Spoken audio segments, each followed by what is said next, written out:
Hello and welcome to Changemakers. In this program, we have interesting conversations with people who are making a change, making an impact, making a difference. As a human race, we generate a mind-boggling amount of waste. Our guest today is Brennan, founder of the Peace on Earth Bench movement. And Brennan believes he has a partial solution to the problem. Brennan, welcome to the show. Thank you so much for having me. It's a pleasure. Thank you for coming. So what is the Peace on Earth Bench movement? The Peace on Earth Bench movement empowers people all over the world to transform this waste into community space. Waste into community space? Waste into community space. That's intriguing. How do you do that? So participants work together to build a Peace on Earth bench.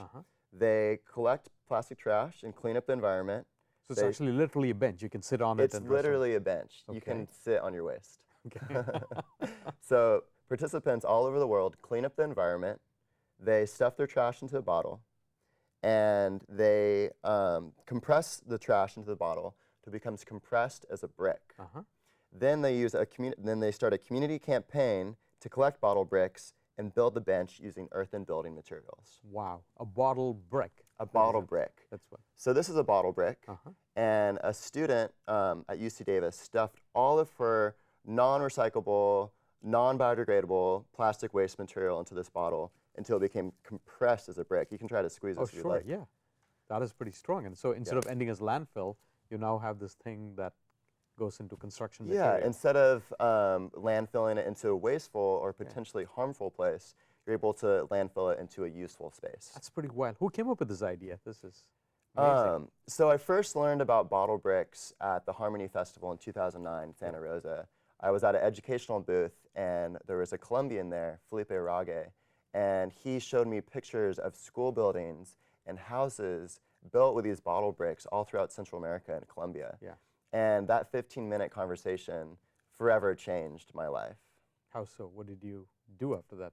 That's pretty pivotal. 15 minutes and 15 minutes. Centered around it. Yep, 15 minutes forever changed my life. So what happened next? About a month after that conversation, I was invited to go to Ghana with a family friend's nonprofit, the International School of Art, Business, and Technology. And I was really into solar cooking at that time. I'm still into it. It was my big passion. Yeah. And I landed in country, a bag full of solar cooking materials, and there was a 40-year flood. There was no sunshine.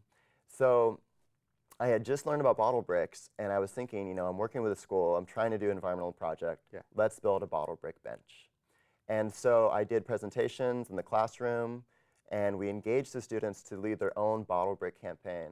And I'll tell you, I've never in all my life seen kids so excited to pick up trash. Kids were literally fighting over certain pieces of trash to pick up and stuff in their bottle. And this was the first time, and you had no experience. You sort of just put this whole thing together. Literally, all I had was that 15-minute conversation and a PowerPoint slideshow of these pictures. So that's where the first bench got built, in Elmina, Ghana. That was the first bottle brick bench I did in Elmina, Ghana. And you mentioned earlier that you had visited Ghana recently. And I've been to Elmina too. And so in Ghana, they drink their water out of plastic water sachets. It's a half-liter plastic bag of water. They'll drink it and it immediately goes on the ground and gets washed out to the ocean. I actually went swimming in the ocean in a plastic bag wrapped around my leg. And so there was such an issue of plastic waste, it was clear that this could be a solution to prevent the waste from entering the environment. Yeah. And there's a particular place, I remember, where the Walter River meets the ocean in the estuary. And a beautiful place, except when you looked on the ground, it was completely covered by plastic. Mounts and mounts of it washed up there. And this is a common story I've heard all over the world, these beautiful places that are paradise, but they've become trashed. So after 2 weeks, we built a bottle brick bench using concrete from a local construction project and 50 bottle bricks that the kids collected. It was a wildly successful project, and it was the first of what would become many bottle brick benches around the world. And is the bench still there in Ghana? It's still there. I saw a picture of it 2 years later, and it will be the 3rd year anniversary this summer. Yeah, except as staying as waste on the ground forever, now it's at least a comfortable community space or a bench forever, which is a lot better. Yeah, exactly. And you know, the problem of waste still exists there. this is a temporary solution. Yeah. But we've been able to highlight that this is a solution to keep waste out of the environment.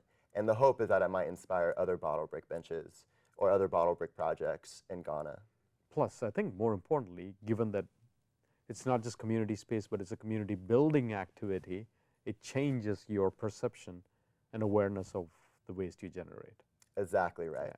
So all of a sudden, instead of looking at these pieces of plastic trash on the ground as a waste, Yeah. these kids saw it as a resource that they could stuff it in this bottle and convert it into something useful, a bottle brick for creating community space. Okay. So it's changing our relationship with the waste around us. Okay, so now we were on to this wild idea, like light bulbs went off, and I understand you came back to the U.S. Yeah, so I came back to the U.S. and I was incredibly inspired from this project. And I realized, there's such an issue of waste in Ghana and in many developing countries all over the world. Correct. But we have the same issues with waste here in the United States. Yeah. And so I wanted to do something. I wanted to take this to the next level. So I decided to save all of my non-biodegradable trash material in my room for the entire year of 2010. And my goal or my intention of this project. So this is when you were at college. I was a junior at UC Davis. And my intention of this project was that by saving my trash in my room, I would increase my awareness of the waste I was producing, and I would automatically work to decrease the amount of waste that I consumed. So all the waste that was coming out of your life for a whole year. I hope you were staying in a big room or not consuming anything at all. Well, when space is a factor, you definitely question whether or not you need that packaging. Exactly. Become creative and you become more aware. Yeah. Yeah. So, and it worked. Automatically, I started questioning everything I was buying. Do I need this? Is there another way to get this food item without the packaging? And I will say it completely changed my life for that year. I would always think twice before I bought anything. So all of a sudden your decision is not based on whether the product is utility, but how much waste is it going to, crap is it going to generate in my life? Exactly right. And that's something I really want to get across, is that when you buy that water bottle, when you buy that soda, you aren't just buying the water, you aren't just buying the soda, you aren't just buying that food or drink item. You're purchasing the packaging as well. Yeah. You're consuming this packaging. And so I would automatically be drawn to products and companies that used reusable or recyclable or limited packaging. So what did you do with the non-biodegradable waste? You were stacking them in your room? So, and I need to clarify, because lots of people here, you're saving your trash in your room, like, and think I'm living in a stinky. Yeah, I was going to ask, did you have any friends at this time? So I washed and cleaned all my trash before I stored it in my room. Yeah. And everything that was biodegradable, I composted. So over 60% of all the waste that we produce is compostable, it can biodegrade. Okay. And so I always tell people the number one thing you can do to save the planet right now, today, is to compost. Because all of that material, if it's not composted, it's going to go into landfill, it's going to release what we think of as when we think of trash is that stink, that smell. That's methane. And methane is released when food biodegrades anaerobically without oxygen. So I separated all the food scraps and composted it at the place I lived. Everything else that was non-biodegradable, I washed, cleaned, dried, and stored in my room. So there was no smell. And this was just a project to prove a point. Yeah. And how big was it at the end of the year? After an entire year, I collected a little over 200 pounds of non-biodegradable waste material. Came out to about a half pound a day. And to put that into perspective, the Environmental Protection Agency estimates that the average American produces 1,600 pounds of trash a year, or about 4.5 pounds of trash a day. Every single person? Every single person in this country. And that's the average. Okay. So it's a huge, immense problem. And my theory behind it, the idea of raising my awareness of my trash to limit my consumption, it worked.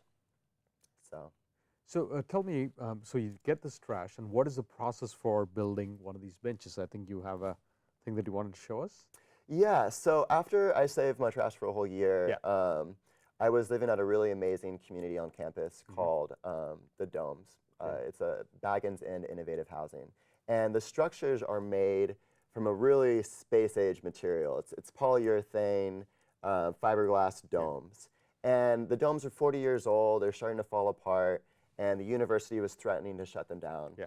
And I wanted to do, it was my senior year, I wanted to do a senior project to highlight natural building and alternative building techniques that we could one day use to rebuild the domes. And so I decided to build a bottle brick bench using earthen building materials. So you can see this is a little demo I made. This is called cob. Cob is a mixture of clay, sand, and straw. And when this fully dries, it's still a little wet. When it fully dries, it'll become hard as concrete. So the amazing thing about this is that this is all materials you can find on site, and it doesn't have the environmental impact of concrete. So for my senior project at UC Davis, we led a community campaign to encourage students to collect bottle bricks. We would write these little labels on how to make a bottle brick. People could write their name, and they could write, you know, when they started their bottle, when they ended it. And over a period of about 3 months, we collected a little over 200 bottle bricks. So it was a wildly successful project, and a lot of people got excited about it. And the way I posed it is that you know, we wanted to support sustainable research on campus. That's what the Domes is all about, is sustainable research. And I said that if you stuffed a bottle brick, you would be supporting the Domes. You'd be supporting sustainable research on campus. So they collected these bottle bricks, and then we scheduled a big community work party for Earth Day 2011. It's Earth Day is next week, so it's coming upon the year anniversary of the UC Davis Earth Bench. And this bench was just, I call it probably the most transformative experience of my life. It was because I saw people come out who'd never been to the Domes before, and they learned how to stuff a bottle brick. They learned how to make a mixture of cob, how to use natural building techniques. And immediately after they learned how to do these things, someone else would come along and they would turn around and teach them how to do it. And this is the power of hands-on experiential education. When you learn how to do something, you can teach someone else how to do it. And it was so amazing to me to see all these people who came out, learned how to do this, and then immediately became teachers and taught other people how to do it themselves. Plus there's an emotional connection, there is a high degree of awareness, you have a better, I guess, sensory experience of what is going on. Yeah, and it was a lot of fun. So Brennan, what puzzles me is, all this I get about reducing waste or at least increasing awareness and ending up with this, but why is it called Peace on Earth? That title really actually I found very intriguing. So how is this going to cause peace on Earth? So right around this time that we were doing the UC Davis Earth Bench, I was preparing for a TEDx talk. I'd been invited to do a TEDx talk put on by some students actually about the project. And I was doing some research online, and I found a website, bottlebrick.com, and it was this environmental educator, Lindsay Hassett, who was actually coincidentally inspired by the same person who inspired me, Felipe Rage. And she had this vision with a friend of what if you built 1,000 of these bottle brick benches all around the world as a symbol of peace. And it was just a dream she had, and she just put it up on the website, and I stumbled upon it. And it truly was an epiphany. You know, I was just getting ready to leave college, or I was prepping for this bottle brick bench project, and I contacted her, and it came to be that this UC Davis bench would become the first bottle brick bench for peace. She had the vision, and she found the bricklayer. So, and it, you know, it just kind of developed from there. So when we actually built the bench, you know, the process of building one of these benches is that it really takes a whole community to build a bench. It starts off with people organizing cleanup events to clean up the environment, mobilizing people to save trash in their houses, and then leading a whole community campaign to collect the bottle bricks. So you're getting people to interact that might have never had an opportunity to interact before. After you've collected all the bottle bricks, you got to bring the community together to actually build the bench. And they get to work together hand in hand to actually build the bench. After you've created the Earth Bench, and you've created all the, you know, the new friendships through the work party events, you've created a communal gathering space, a reinvigoration of the commons, a space for people to gather and share music, share stories, share life. And one they feel they built because everyone had a hand in it, right? Exactly. It's like our bench. Exactly. And then on a larger scale, the larger vision of the project, 1,000 bottle brick benches for peace, goes along the lines that this is a common solution for a common problem. Every single place in the world has to deal with the issue of waste. It's universal, yeah. It's universal. It's a leveling experience. And so the bottle brick bench we built in Davis, I told them you're building this bench in solidarity with the bench we built in Ghana. And now as it's starting to spread, I tell people you're building this bench in solidarity with people all over the world. And every bench that's built, 1,000 bottle brick benches for peace, every bench that is built will donate 1 bottle brick that will go to the final bench that we envision being built in the Middle East. Oh, beautiful. And it'll be built with 1 bottle brick from every other bench, 1,000 bottle bricks from all over the world, and it will be a symbol of peace in the most volatile area in the world. Incredible. How you can transform waste into a symbol of peace. So where are these benches today? You mentioned Ghana, you mentioned one in Davis. Where else can you go sit on one of these benches? So we built the UC Davis bench, and after that was built, 2 of my friends were inspired. My friend Willie Roberts was inspired to build a bench in Madidi National Park, the Amazon rainforest in Bolivia.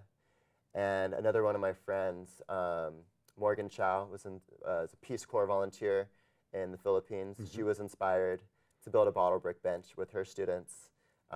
They're stuffing bottle bricks, saving trash, building the bench. So Philippines, Bolivia, Ghana. Here in the States, I just finished a earth bench at a San Francisco all-girl private school, Hamlin School. There's a Davis High School was inspired. They built one.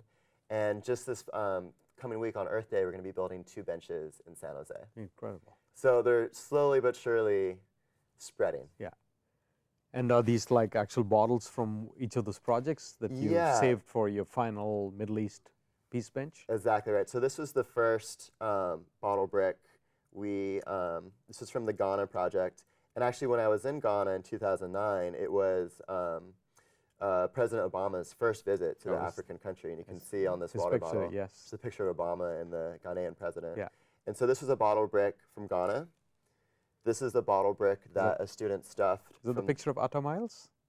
The Ghanaian president, Yeah, this is a picture of the Ghanaian president. This is a bottle brick from UC Davis project. This is a bottle brick that was built by some students at Santa Barbara City College. They built it this past fall. And then this is one of my more recent Earth Bench projects working with Pick Up America in Moab, Utah. They built a bench and they all signed their names on it. And so every one of these bottle bricks is going to be saved, one day, down the line to build the 1,000th bottle brick bench for peace. What I found interesting is that at the first glance you might think of them as bottles, plastic bottles stuffed with crap. But in reality, each one of them has a personality and they have a story behind it and a deep sense of history and connection, I guess. Yeah. It's funny, but yes, I have become attached to trash in some sense. But yeah, every one of these bottle bricks has a story. And we have full photo libraries of all the projects up on earthbench.org. If people are interested and want to look into each one of these projects, they're all documented online. So Brennan, if somebody in the community wants to do it, like one of our viewers wants to do it, how do they get involved in a project like this? Can they do it themselves? Do they need you there? So I always say every single bench starts with 1 bottle. So I tell people who are inspired, you can start building your bench today. All you need to do is throw away that trash can and replace it with a bottle. Once you start your first bottle brick, you'll know how to do it. Then you can start getting your friends to do it and your neighbors to do it. You can engage the school. Stop throwing your plastic trash. I always recommend people to use 20-ounce plastic soda bottles because it's a stronger plastic. Water bottles today are a more flimsy plastic. And so it really starts with the bottle brick campaign to build up momentum for the Earth Bench building. Once they got that going, I'm working on compiling an informational how-to packet on how to build a bench. Already I've been in communication with people kind of all over the country, predominantly here on the West Coast, who want to build a bench. And through email and Skype, I can communicate as best as possible on how to build one of these benches. A lot of times, at least currently, people who want to build an Earth Bench, kind of have to go through the process I went of figuring it out as they go along. I can provide as much resources as possible, but sometimes you'll have to get connected with a natural builder who can teach you natural building techniques, or with somebody else who might have a little more experience with the construction process. But as I tell people, it's a very simple process. You're building a bench. Yeah. You don't have to worry about the walls, falling down on your head. You don't have a roof. A lot of the benches do have roofs to keep water off of them, but the fundamental process is pretty simple. So if someone wants to get involved, I would recommend they go to earthbench.org. Yeah. I would recommend you try stuffing a bottle brick, and I would recommend connecting with other people, connecting with a school that wants to build one of these benches, and then get in touch with me and we'll make it happen. Yeah. So I noticed with interest, Brennan, that what you are considering building is not just simply an organization. You decided to call it a movement, right? There's something you want fundamentally change in human society through this. So where do you see this movement going 5 or 10 years or 15 years from now? I mean, I've just been so amazed by how far it's gotten so far. I mean, we did that UC Davis bench a year ago this week. And next week, Earth Day, the San Jose benches will be the 10th and the 11th bottle brick bench for peace. So I'm getting emails already from people all over. In one day, I got an email from a girl in Romania and a guy in Kenya, both wanting to build an earth bench. So it's just the amazing day and age we live in with the internet and social media. This project can really spread. So currently where I'm at with the project is trying to develop the resources on how to build one of these earth benches so that when someone reaches out to me and says they want to build a bench, I can just send them a packet, everything they need to know how to build one of these benches. But really where I envision this going is school service learning projects, building these in city centers, different organizations that stand for peace. And that's really the cool thing about it is no matter what your organization does, you have to deal with waste. So this is a project that anyone can do really anywhere in the world. And so it started small. It started with a couple benches, and now it's growing. And as I always say, every bench will inspire another bench to be built. So I want to step up a level. I'm sure you've spent pretty much your entire adult professional life thinking about dealing with waste in a creative way, in an amazingly creative way, and as a byproduct then hopefully creating world peace as well. But the fundamental question I want to ask is, why is this such a difficult problem, Brendan? As a human race, we've had all these advances. We fly planes through the skies, we put man on the moon, and yet we don't seem to know how to deal with all of the material we need for our day-to-day living. Yeah, I mean, it is a huge, the issue of plastic waste is a tremendous problem today. Why? And I think it really comes down to everything today is packaged. It's become this norm that everything is just enveloped in plastic packaging. Plastic packaging literally inundates our lives. Yeah. And I think fundamentally it comes down to a disconnection between humans and nature. In nature, there is no waste. Everything is recycled. Everything is reused. I say that waste is an illusion. Waste is nothing but a resource in the wrong place. When I go into a school, the first thing I do is I hold up a piece of plastic and I ask the students, what do they think this is? And they'll say, it's a plastic bag, or this is a bottle stuffed full of plastic. And what I'm trying to get them to realize that this is energy. This is petroleum. This is petrochemicals. And that's really what needs to happen. We need to tackle this illusion of waste that has inundated our lives, and really start viewing this stuff as a resource that needs to be dealt with. So yeah, fundamentally, I think it comes down to a disconnection between humans and nature. Because if we were living in harmony with nature, there would be no waste. Yeah, and I like the way you said it. There is actually no waste. It's just matter in the wrong place. Yes. So do you sometimes despair, Brennan, that it almost seems like a hopeless problem, because everywhere I travel around the world, there is more in the name of modernization. People are consuming more, which means there is more packaged goods, material coming into people's life, more waste is being generated in all corners of the world. So much as what you're trying is heroic, do you feel like on some days that I'm not making a dent in this problem? I mean, definitely. It's the scope of the problem is so immense. You really have to wonder, well, I can stuff my trash into a bottle, but what difference is this actually making? But I think it's like we really just have to do something. And this is an action anyone can take anywhere in the world to change the relationship with waste. I've had participants tell me that after they started saving their trash for this bottle brick campaign, they started realizing how much they were producing, and they started changing their consumption habits a little bit. The problem of plastic waste is immense, but if we become overwhelmed and pessimistic and don't do anything, the problem is just going to proliferate more and more. So this is a temporary solution. I think fundamentally what we need, and what I'm hoping the ultimate goal of this movement will be, and the movement of people all over the world on the crusade against plastic, is what I call an international moratorium on disposable petroleum-based plastics. Plastic is not disposable. Almost every single piece of plastic that was ever made, ever, still exists on this planet today. Somewhere. Yeah. Whether it be in the Great Pacific Garbage Patch, whether it be in the rivers, underground, it's still here. So we need to change our mentality of this away, that we can throw something away and it just disappears. Yeah.